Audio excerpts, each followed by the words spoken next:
Hi, hello everyone. Welcome to Vishwan Computers. In our today's video, we are going to discuss about architectural framework of e-commerce. ఈ architectural framework of e commerce అనేది మీ second యూనిట్లో important question అండి. And దాన్ని ఎగ్జామ్లో ఎలా రాయాలనేది మనం ఒకసారి చూద్దాం. ఆర్కిటెక్చరల్ ఫ్రేమ్వర్క్ యొక్క డెఫినేషన్ మీరు ఏం రాస్తారంటే it is a combination of different available resources. అంటే మనం ఒకవేళ ఈ-కామర్స్ అనే ప్లాట్ఫామ్ని రన్ చేసినట్లయితే డిఫరెంట్ కైండ్ ఆఫ్ థింగ్స్ అవైలబుల్లో ఉంటాయండి. Like very important role play చేసేది ఏంటి మనకి ఇక్కడ డేటా అనేది సంబంధించినటువంటి డివిఎంఎస్ కానివ్వండి, డేటా రిపోజిటరీ కానివ్వండి, కమ్యూనికేషన్ ప్రోటోకాల్ మనం ఏదైతే ప్రోటోకాల్స్ని యూజ్ చేసి కమ్యూనికేట్ అవుతామో కస్టమర్తో లేకపోతే ఆన్లైన్ ప్లాట్ఫామ్తో, అండ్ అది మీరు యూజ్ చేసే కంప్యూటర్ లాంగ్వేజ్, ఈ కాంబినేషన్ని మన వాళ్ళు యూజ్ చేసి ఏం చేస్తారు అంటే ఈ-కామర్స్ ఫ్రేమ్వర్క్ని డెవలప్ చేయడం జరిగింది. ఆర్కిటెక్చరల్ ఫ్రేమ్వర్క్ అనేది డెవలప్ చేయడం జరిగింది. సో దట్ దీన్ని యూజ్ చేసి మీరు ఏం చేయొచ్చు అంటే ఒక సక్సెస్ఫుల్ ఈ-కామర్స్ని రన్ చేయొచ్చు. ఈ అప్లికేషన్ ఈ ఆర్కిటెక్చరల్ ఫ్రేమ్వర్క్లో మనకేముంటాయంటే డిఫరెంట్ కైండ్ ఆఫ్ లేయర్స్ ఉంటాయి, different kind of service layers అనేవి ఉంటాయి. అందులో ఫస్ట్ వన్ మనకు అప్లికేషన్ సర్వీసెస్. ఈ అప్లికేషన్ సర్వీసెస్ గురించి నేను చెప్పాలనుకున్నప్పుడు application services determines the type of e-commerce that you are going to implement. Type of e-commerce that you people are going to implement. మీరు ఏ రకమైన ఈ-కామర్స్ ప్లాట్ఫామ్ని రన్ చేయబోతున్నారు, దాంట్లో ఎటువంటి రకమైన డేటాని యూజ్ చేయబోతున్నారు. మీకు ఇక్కడ డిస్క్రిప్షన్లో మీరు ఇవ్వాలి అంటే you people can write application elements of e-commerce like multimedia content ఇవ్వచ్చు, మల్టీమీడియా ఇన్ఫర్మేషన్ ఇవ్వచ్చు, అండ్ దాన్ని రన్ చేయడానికి లేకపోతే డేటాబేస్ సర్వర్స్ని, వీడియో సర్వర్స్ని మనం యూజ్ చేస్తాం. ఇవన్నీ కూడా part of your types of e-commerce అని చెప్పొచ్చు అండి. అంటే మనం యూజ్ చేసే ఈ-కామర్స్ టైప్ని బట్టి మనం ఈ వీడియో సర్వర్స్ని యూజ్ చేయాలా, మల్టీమీడియా కంటెంట్ని యూజ్ చేయాలా, మల్టీమీడియా సర్వర్స్ని యూజ్ చేయాలా అనేది మనం చెప్తాం. అది మనకి ఈ అప్లికేషన్ సర్వీస్ ఫ్రేమ్వర్క్లో మనం చెప్పడం జరుగుతుంది. ఓకే, నెక్స్ట్ ఫ్రేమ్వర్క్లో ఉన్న లేయర్ ఏంటి అంటే బ్రోకరేజ్ సర్వీసెస్ అండ్ మేనేజ్మెంట్. ఇందులో మీరు మెన్షన్ చేయాల్సిన పాయింట్స్ ఏంటి అంటే ఈ బ్రోకరేజ్ సర్వీసెస్ అనేవి మనకు హ్యూజ్ అమౌంట్ ఆఫ్ డేటాని మేనేజ్ చేయడానికి, in order to manage a huge amount of data people will use this brokerage services and data management service layer in the framework of e-commerce విల్సే. అయితే ఇక్కడ ఈ brokerage services ఏం చేస్తాయి అంటే జనరల్గా ఒక కస్టమర్ అనేవాడు ఈ-కామర్స్ పోర్టల్ని యూజ్ చేసి ఏదైనా సెర్చ్ చేస్తున్నాడు అనుకోండి, ఆయనకు టైం పట్టవచ్చు. అయితే ఈ బ్రోకరేజ్ కంపెనీస్ మాత్రం ఏం చేస్తాయంటే హ్యూజ్ అమౌంట్ ఆఫ్ డేటా నుంచి ఆయనకు కావాల్సిన డేటాని ఆయనకు కావాల్సిన విధంగా ప్రొవైడ్ చేయడం దీని speciality. Brokerage services and data management service layer యొక్క స్పెషాలిటీ. ఇది మనకు ఆర్కిటెక్చరల్ ఫ్రేమ్వర్క్లో one of the important key role play చేస్తుందండి. ఎందుకంటే కస్టమర్ ఎవరైతే ఉన్నారో, ఇన్ఫర్మేషన్ ప్రొవైడర్ ఎవరైతే ఉన్నారో వాళ్ళిద్దరి మధ్యన ఒక మీడియేటర్ లాగా పనిచేస్తుంది. సింపుల్గా చెప్పాలి అంటే మీరు ఏదైనా సెర్చ్ చేస్తున్నారు అనుకోండి, అది మీకు అవైలబుల్ లేకపోతే మీరు ఏం చేస్తారంటే స్క్రోల్ డౌన్ చేస్తారు, అన్ని ఆప్షన్స్ చూస్తారు అన్ని ఈ-కామర్స్ పోర్టల్లో. అప్పటికి దొరకకపోతే మనకు సెర్చ్ ఒక ఆప్షన్ అనేది ఉంటుంది కదండి, ఆ సెర్చ్ ఆప్షన్ని మనకు ఎవరు ఇస్తారు అంటే ఈ బ్రోకరేజ్ సర్వీసెస్ ఇస్తాయి. వీళ్ళేంటి అంటే ఓవరాల్గా మనకి ఏ విధంగా అయితే నీడ్ ఉందో మన రిక్వైర్మెంట్ని బట్టి డేటాని రికవర్ చేసి ఇవ్వడం వీళ్ళ స్పెషాలిటీ, ఈ సర్వీస్ లేయర్ యొక్క స్పెషాలిటీ అని చెప్పొచ్చు. ఈ పాయింట్స్ని మీరు బ్రోకరేజ్ సర్వీసెస్లో మీరు మెన్షన్ చేయాల్సి ఉంటుంది. అండ్ మెయిన్ మోటో వచ్చేసి, మెయిన్ క్యారెక్టరిస్టిక్ వచ్చేసి ఈ పర్టికులర్ లేయర్ది హ్యూజ్ అమౌంట్ ఆఫ్ డేటాని మేనేజ్ చేయడం కోసం దీన్ని మనం యూజ్ చేస్తాము. ఇది గుర్తుపెట్టుకోండి. ఓకే, నెక్స్ట్ లేయర్ వచ్చేసి ఫ్రేమ్వర్క్లో ఇంటరాక్టివ్ అండ్ సపోర్ట్ సర్వీసెస్. ఈ ఇంటరాక్టివ్ సపోర్ట్ సర్వీసెస్లో మనం ఇంటర్ఫేసెస్ గురించి మాట్లాడతామండి. Where you people will communicate with your e-commerce portal ఆర్ఎస్ ఆ ప్లాట్ఫామ్ గురించి అని చెప్పొచ్చు.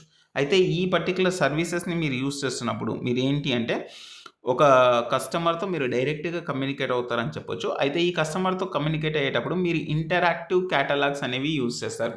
ఈ interactive catalogues like a paper based catalogues అండి. జనరల్గా మనం ఫిజికల్ పేపర్లో క్యాటలాగ్స్ ఇస్తాం కదా, అంటే మెనూ ఇస్తాం కదా, అట్లాంటివి ఇంటరాక్టివ్ క్యాటలాగ్స్. కాకపోతే ఇంటరాక్టివ్ క్యాటలాగ్స్లో ఏంటి అంటే మనం ఒక ఆప్షన్ ఇస్తాం ఎలక్ట్రానిక్ గూడ్స్, మీరు ఇది క్లిక్ చేస్తే ఎలక్ట్రానిక్ గూడ్స్ అన్నీ లిస్ట్ అవుట్ అవుతాయి. అలాగే మొబైల్స్ లేకపోతే యాక్సెసరీస్, ఇట్లా మీరు ఏం చేస్తారంటే క్యాటలాగ్స్ అనేవి సపరేట్ చేసి వాళ్ళకి సర్వీసెస్ అనేవి ప్రొవైడ్ చేస్తారు. They are very interactive. మీరు ఏదైతే అడుగుతున్నారో దానికి ఒక రెస్పాన్స్ ఇచ్చినట్టుగా ఉంటుంది. అండ్ ఈ సర్వీసెస్తో పాటు మీరు డైరెక్టరీ సపోర్ట్ సర్వీసెస్ కూడా ఇవ్వడం జరుగుతుంది. ఇందులో మీరు వెతుక్కోవాల్సిన పని ఏం లేదండి. డైరెక్ట్గా మీరు ఏం చేయొచ్చు అంటే సెర్చ్ ఆప్షన్ ఉంటుంది ఇందులో. ఆ సెర్చ్ ఆప్షన్ని యూజ్ చేసి మీరు ఏదైతే ఇన్ఫర్మేషన్ కోసం సెర్చ్ చేస్తున్నారో ఆ అమౌంట్ ఆఫ్ డేటాని మీరు రిట్రీవ్ చేసి చూడొచ్చు అనమాట. సో సింపుల్గా చెప్పాలి అంటే ఏదైతే డేటా ఉంటుందో బ్యాక్గ్రౌండ్లో ఇది మేనేజ్ చేసుకొని హ్యూజ్ అమౌంట్ ఆఫ్ ఇన్ఫర్మేషన్ని సెర్చ్ చేసి ఏదైతే మీకు కావాలో అది ఈజీ వేలో ఎలక్ట్రానిక్ కామర్స్ ద్వారా ఇస్తుంది. సింపుల్గా చెప్పాలి అంటే directory services helps us in searching and accessing the information by making data and any service or server to appear in a local file. మన లోకల్ ఫైల్ లాగా అపియర్ అవ్వడానికి ఇది హెల్ప్ చేస్తుంది.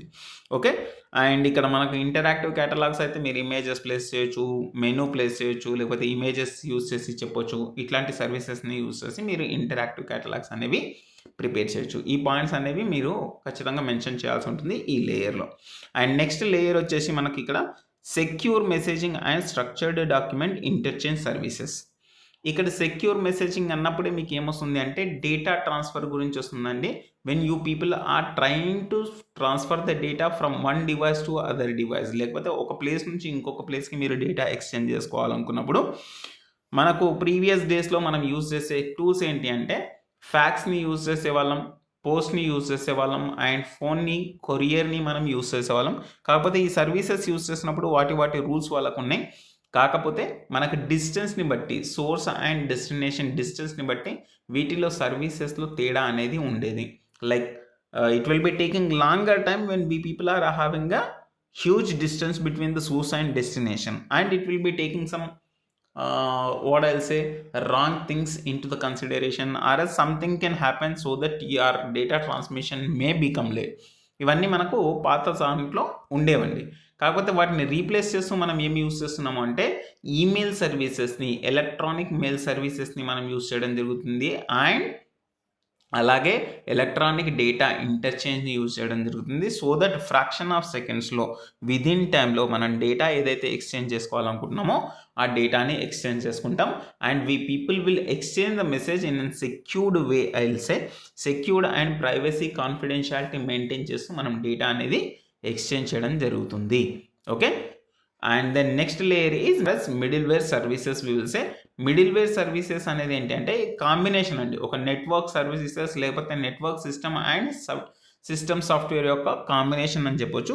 అయితే ఈ సిస్టమ్ సాఫ్ట్వేర్ అండ్ నెట్వర్క్ రెండు కూడా కలిపి మనకి ఏమిస్తాయంటే ఒక మీడియేటర్ లాగా పనిచేస్తాయి. It makes a communication between each other. రెండు సిస్టమ్స్ లేదా కస్టమర్ అండ్ క్లయింట్ లేదా ఈ కామర్స్ పోర్టల్ నుంచి కస్టమర్ ఎవరైతే ఉన్నారో వాళ్ళిద్దరి మధ్యన ఒక సెక్యూర్ వేలో మనకు మీడియేషన్ అనేది చేస్తుంది లేదా కమ్యూనికేషన్ అనేది ఎస్టాబ్లిష్ చేస్తుంది.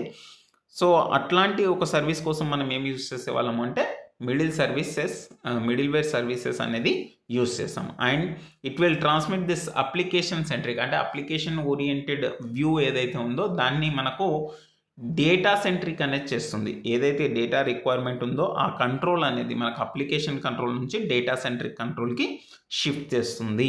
సో ఈ లేయర్ అనేది చాలా ఇంపార్టెంట్ అండి ఫ్రేమ్వర్క్లో. మిడిల్ వేర్ అంటే ఆ నెట్వర్క్కి సాఫ్ట్వేర్ని యూజ్ చేసి దాని ప్రోటోకాల్స్ని క్రియేట్ చేసి డేటా అనేది ట్రాన్స్మిట్ చేయడం జరుగుతుంది కాబట్టి. అండ్ దెన్ లాస్ట్ వన్ ఇక్కడ లేయర్ ఏంటి అంటే network infrastructure of basic communication. మీరు ఏవైతే నెట్వర్క్స్ని యూజ్ చేసి డేటాని కమ్యూనికేట్ చేయాలనుకుంటున్నారో అది ఏ విధంగా చేస్తారనేది ఈ లేయర్ డిసైడ్ చేస్తుంది. This layer of the framework is responsible for providing the network infrastructure. Okay, network ఇన్ఫ్రాస్ట్రక్చర్ని ప్రొవైడ్ చేయడానికి ఇది రెస్పాన్సిబిలిటీ తీసుకుంటుందండి. అండ్ చాలా ఈజీ వేలో మీరు కమ్యూనికేట్ కావడానికి ఇది హెల్ప్ చేస్తుంది. అండ్ ఓల్డెన్ డేస్లో మనకి నెట్వర్క్ క్రియేట్ చేయడానికి మనం టెలిఫోన్ లైన్స్ అనేవి యూజ్ చేసేవాళ్ళం. త్రూ దట్ ఓన్లీ మనం డేటాని ట్రాన్స్ఫర్ చేసేవాళ్ళం. బట్ తర్వాత మనం ఏం చేసామంటే సర్క్యూట్ స్విచ్చింగ్ అనేది యూజ్ చేయడం మొదలుపెట్టామండి. సెంట్రల్ కంట్రోల్డ్ అని చెప్పొచ్చు ఇది. దీన్ని మనకు టెలిఫోన్ లైన్స్ లాగా కాకుండా సెంట్రల్ కంట్రోల్ చేసి సర్క్యూట్ స్విచ్చింగ్ అనేది చేసేవాళ్ళం. బట్ లాంగర్ డేటా ఉన్నప్పుడు, హ్యూజ్ అమౌంట్ ఆఫ్ నెట్వర్క్స్ ఉన్నప్పుడు, లేకపోతే ఎక్కువ సిస్టమ్స్ ఉన్నప్పుడు నెట్వర్క్స్లో ఈ సర్క్యూట్ స్విచ్చింగ్ అనేది అంతగా సపోర్ట్ చేయదండి. So we will go for a new technological packet switching. ఈ ప్యాకెట్ స్విచ్చింగ్ ద్వారా మనం డేటా అనేది ట్రాన్స్మిట్ చేస్తున్నామని చెప్పొచ్చు. This is all about your architectural framework of e-commerce అని చెప్పొచ్చు అండి. అయితే ఈ ఆర్కిటెక్చరల్ ఫ్రేమ్వర్క్ ఆఫ్ ఈ కామర్స్లో మనం ఇక్కడ మెన్షన్ చేసిన పాయింట్స్ అన్ని మీరు ఎగ్జామ్లో మెన్షన్ చేస్తే మంచి స్కోర్ వస్తుందని చెప్పొచ్చు. ఈ వీడియో కనుక యూస్ఫుల్ అనిపిస్తే లైక్ చేయండి, షేర్ చేయండి అండ్ ఛానల్ని సబ్స్క్రైబ్ చేయండి. మీ ఫ్రెండ్స్తో షేర్ చేయడం మర్చిపోకండి. థ్యాంక్ యూ అండి. Thank you for watching.